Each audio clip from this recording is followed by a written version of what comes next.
Namaste guys, ChristianRLong, Life Enhancement Consultant, giving you a big and beautiful shout out on this Saturday afternoon. I actually have no idea what time it is. I think it might be about 3 o'clock p.m. Mountain Time here in Denver, Colorado. And luckily for you, Jenny, Namaste, luckily for you guys, or some of you guys, I'm not eating anything right now. So we did our Mediterranean 2 nights ago. We did our Chinese last night. And right now I just finished a few healings for the day, as well as some inner work that I was doing. And I was thinking to myself, Denise, Namaste, I was thinking to myself, what would be an interesting topic for you guys that could possibly transform your life or open up a door in your mind's eye?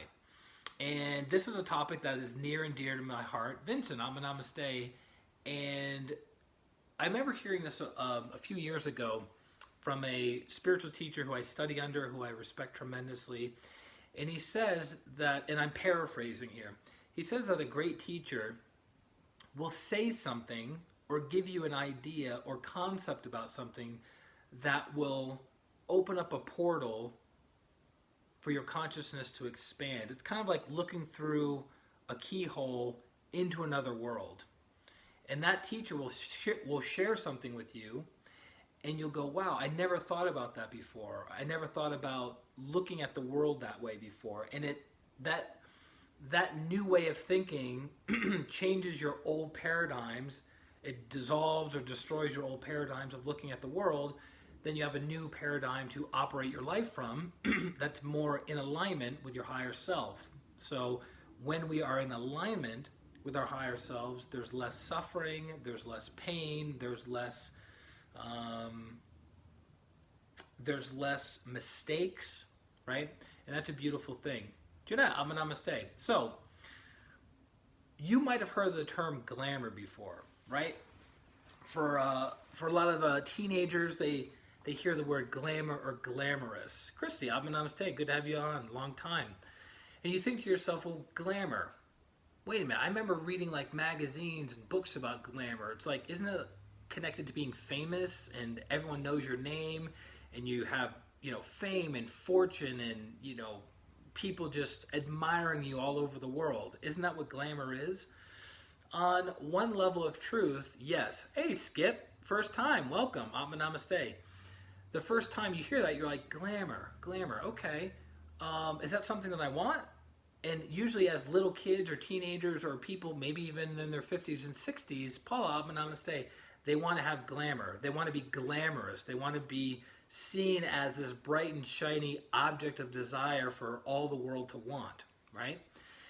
Now, there's a book written almost 100 years ago called Glamour, A World Problem by Alice Bailey. Glamour, A World Problem by Alice Bailey. Now, for those of you who do not know, Alice Bailey was one of the prominent esoteric writers of the 19th and 20th century, of the 20th century, I should say. And with that, she was a channel or a conduit for a great holy teacher in Tibet called Holy Master DK or Holy Master Dracul, who channeled these teachings over a period of, I believe, about 30 years. And with that, she founded a foundation called Lucius Trust, and she's written over 30 books on esoteric teachings, energy healing, meditation practices, and it's some of the greatest material of the 19th and 20th century in that a lot of spiritual practitioners, Maro, Namaste, a lot of spiritual practitioners base their practices on the teachings of Alice Bailey or the teachings that were passed through Alice Bailey in the 40s and 50s. And she wrote over 30 different books. Now, the interesting thing is you have to be super mentally on point, super mentally sharp and developed to understand the teachings that she's writing about, because one sentence written by Alice Bailey can go on for like a page or a page and a half. It's very powerful, right?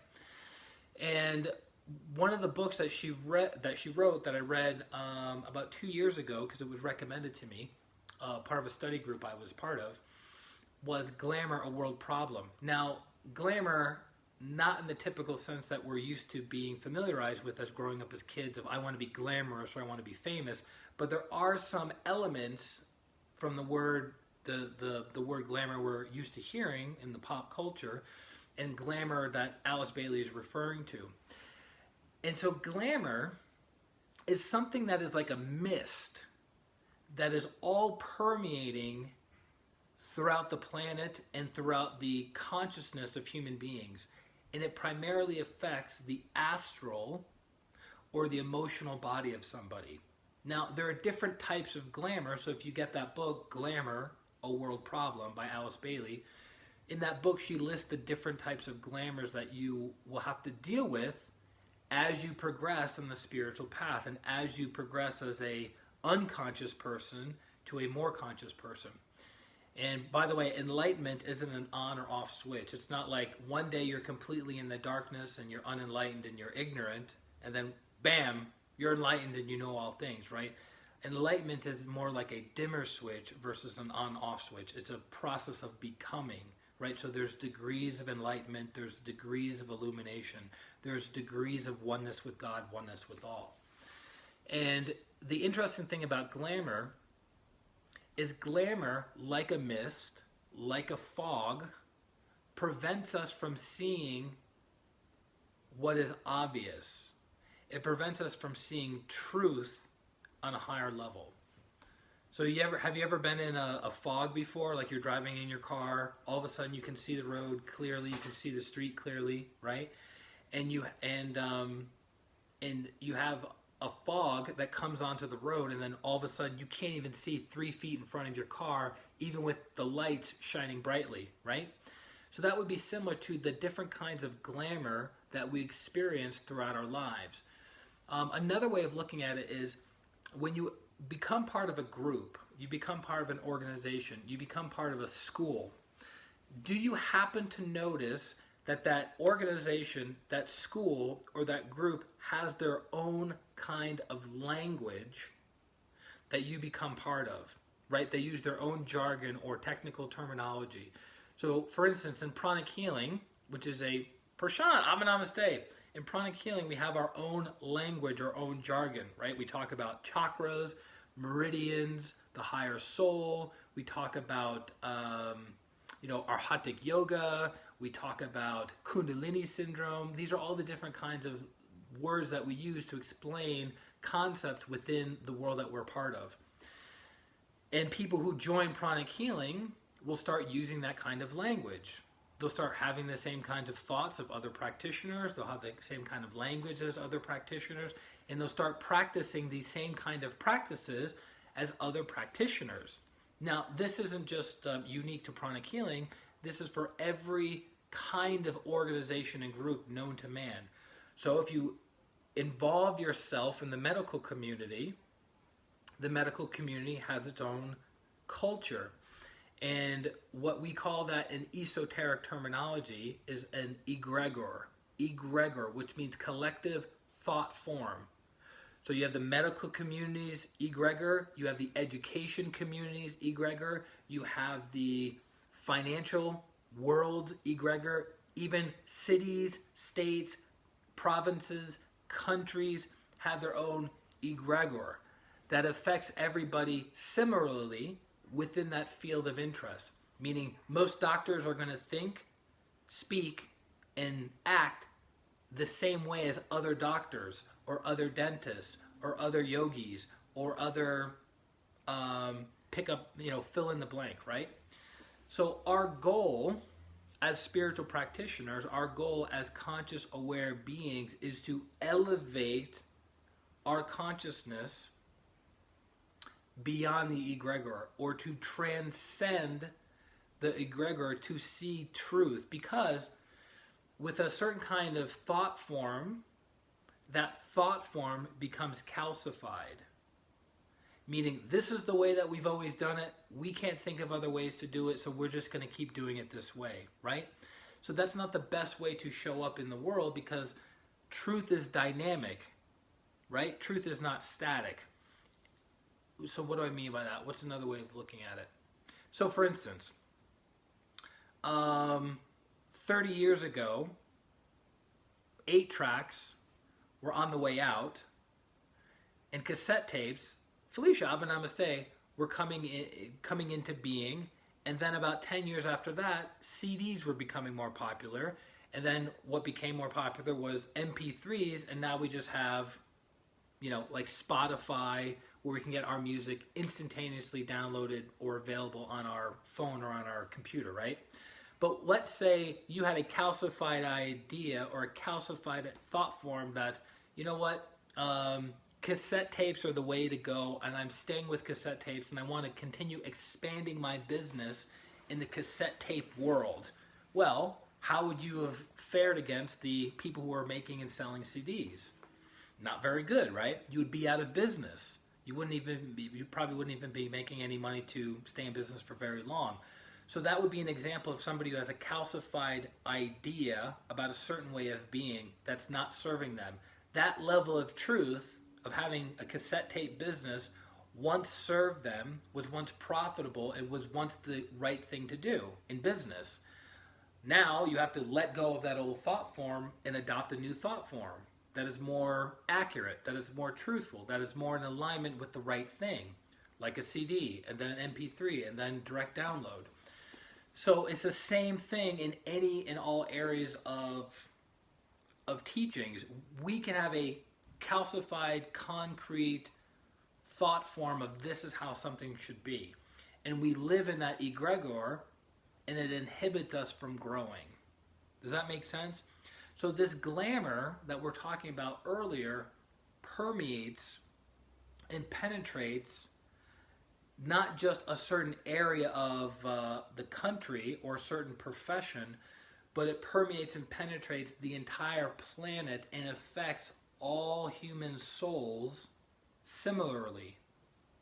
Doesn't matter what your religion is. It doesn't matter what your belief system is. It doesn't matter what school you went to, where you live, how much money you make or don't make, right?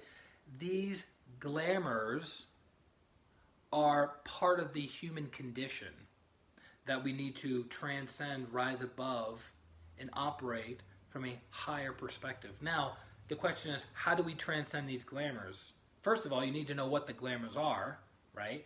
Then, how do you transcend those glamours? I'm not going to be talking about the specific technique and how to transcend these glamours because it's in the book and it requires years of study and practice to become proficient at it. But I'm planting a seed within the mind of each and every one of you who are watching the live stream or watching the replay, is that the way to overcome a glamour is through an illumined mind.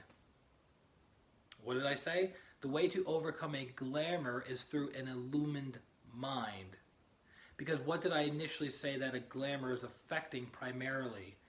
Your astral or emotional body. So people who have a tendency to be driven and controlled by their lower emotions, what does that mean? It means they're not using their mind. It means they're not looking at something rationally, logically, and clearly. You've probably heard that term before, clairvoyance. Clairvoyance simply means to see clearly. So when you have an illumined mind, it diffuses and dispels the glamour or glamours in our lives that are keeping us stuck, that are keeping us in a rut. And I'm sure each and every one of you who are watching this have seen the movie The Matrix. Josiah, Abba Namaste, that would be an example of a very powerful glamour, right? The Matrix. You just see, you think the world that you see around you with your physical eyes is the actual world, is the truth. And it's simply a glamour that the most people on the planet have unconsciously been plugged into or bought into. And our job, through our spiritual practice, through personal and spiritual development, through gaining more awareness, is to transcend the glamours that are keeping us bound, that are keeping us enslaved and are imprisoned, emotionally primarily, and to transcend that. So I said this in a stream a day or two ago, that if you want to manipulate the masses, if you want to control the masses of what they think, what they say, and what they do, you control them emotionally. Which goes back to many of the glamours that are keeping us stuck in our lives. It's interesting because one of the glamours, so your beliefs are the matrix, and glamour and beliefs are related.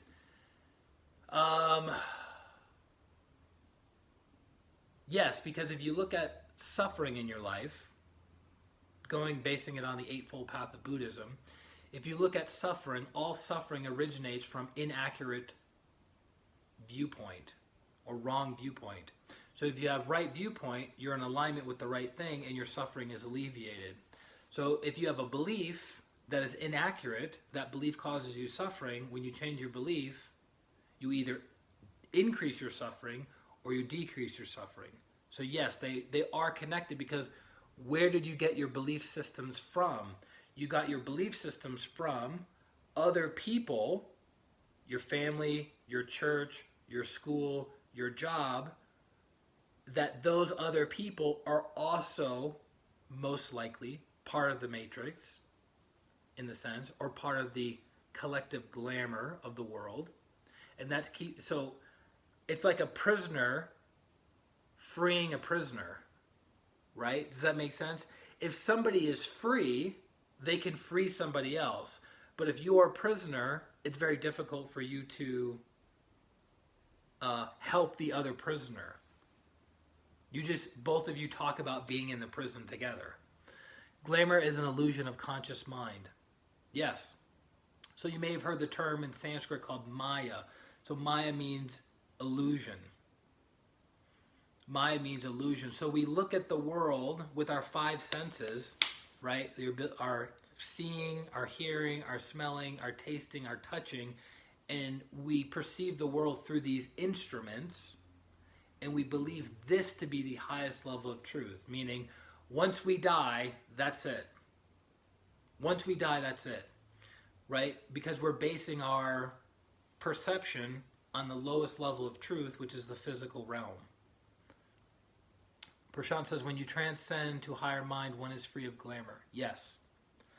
And that book goes in it, talks about glamour in great detail, the different types of glamour, how to identify glamour, and then how to transcend glamour using an illumined mind. But here's the thing, guys. If you're so caught up in your emotional body, your emotion, how you feel or don't feel, you can't transcend and you can't activate and use your illumined mind. So that's why you have to become masterful of the physical body, the emotional body, the mental body, in order to have self-mastery, which builds the foundation for you to have soul mastery. You cannot have soul mastery without self-mastery. You've heard the term before, you can't put the cart before the horse. That would be an example. So, I hope that makes sense to you guys. It's a fascinating topic, but just look at glamour as a mist that's clouding your perception of truth, that is affecting every human being on the planet to a lesser or greater degree. The great ones, the great teachers, the great avatars, the saints, the sages, the rishis, these are souls that through a tremendous amount of effort over a prolonged period of time have transcended the glamour and have reported what it is to us, and then laid out a pathway that we can follow to help us transcend the glamour and to be free of the calcified ideas that are not in alignment with truth. Right? So it's a book I highly recommend picking up, using it to transform your own life. As we always talk about, these conversations are wonderful, and I love when you guys put the comments in, and that gives us an opportunity to talk, to expand, to expound on the information. But if you do not apply the information, it's useless. Has no value. Has no value. That's why Master Choa the teacher behind me, my teacher, the modern founder of pranic healing and Hatha Yoga, he has a saying. Hey, Pat, Abba Namaste. To know, to remember, to practice, and master. So a teacher's job, a facilitator's job, is to help you with the knowing, remind you of what you know, and then your job is to practice and master. Nobody can practice and master for you. Nobody can do your spiritual practice for you. Nobody can meditate for you. Nobody can eat for you. Nobody can work out for you. Nobody can do any of those things for you. It is your job and your job alone to practice and master. The job of the teacher and the facilitator is to give you knowledge of these tools, remind you of these tools. Does that make sense? So, I just want to, Josiah says, thank you, dear brother. NLP states that our mind can distort and generalize. Would this be classified as glamour, wrong perception? Yes. Yes, so this is actually a very interesting talking point. So one of Master Choa's tools that we use in pranic healing is called the I am the soul affirmation. The I am the soul affirmation. And a part of it is, I'll give you a little bit of it. I'm the soul. I'm not the body. I'm not the emotions. I'm not the thoughts. And I'm not the mind. The mind is just a subtle instrument of the soul. I am the soul. So when we talk about having an illumined mind, it means not using your thinking ability. It means transcending even that. So with all the different tools and techniques we have from different schools, different practices, it's great because a tool is a stepping stone to get us to the next point. Right? Then guess what? We have to let go of that tool. So Master Choa talked about the meditation, the no meditation technique. The no meditation technique. What does he mean by that? He gives you a format to operate in. He says, this is the Twin Hearts meditation, or these are the Arhata Yoga meditations. Here's the format. You in the protocol.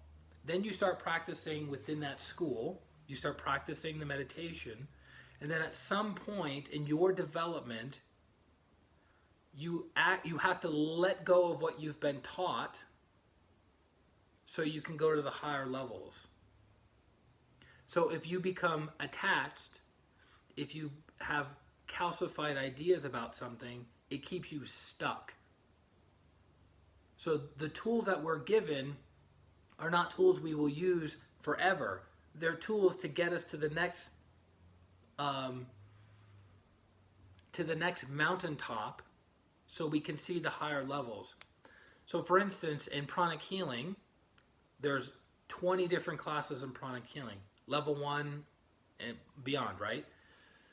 So in level 1, you're taught certain techniques, and you're taught the do's and the don'ts. Namaste, Krista. You're taught the do's and the don'ts. Then guess what? In level 2, you're taught new do's and don'ts that is the higher level of truth than level 1. It doesn't mean level 1 is wrong. It just means level 2 has a higher level of truth. So you have to expand your mind, and you have to let go of preconceived ideas and calcified thought forms. Does that make sense? It's very nuanced.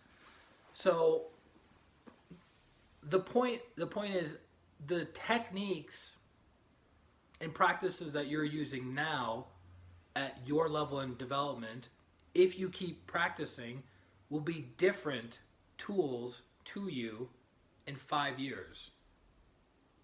Meaning my Twin Hearts meditation now is much different than it was 5 years ago.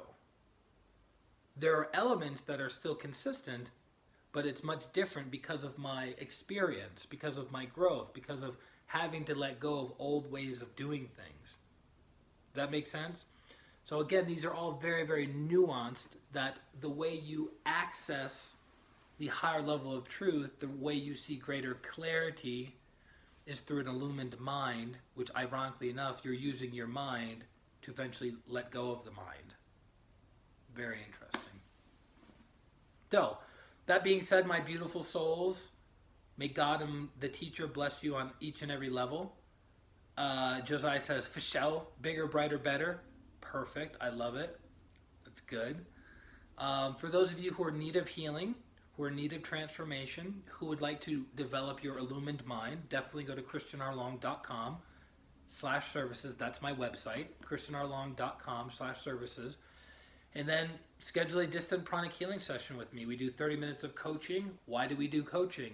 So you have a higher level of perception, a more accurate level of perception, so you can transform your life. And then we do healing to remove the lower negative vibrational emotions and thoughts. Okay? And been doing that for, wow, in March it'll be 15 years. Good Lord. It's amazing. Anyways, and let me know how I can serve you. If you have questions, throw them in the comment section here. If you're not following or subscribed on YouTube, definitely go find me on YouTube, ChristianRLong. That's the YouTube channel, ChristianRLong. And subscribe. And we put videos up all the time, the videos we do here and then other videos. And that's it. So I got to get back to a client right now, but I love you guys very much. Have an amazing Saturday and Saturday night, weekend, week, and life. This is ChristianRLong. Atma. Namaste. Bye-bye.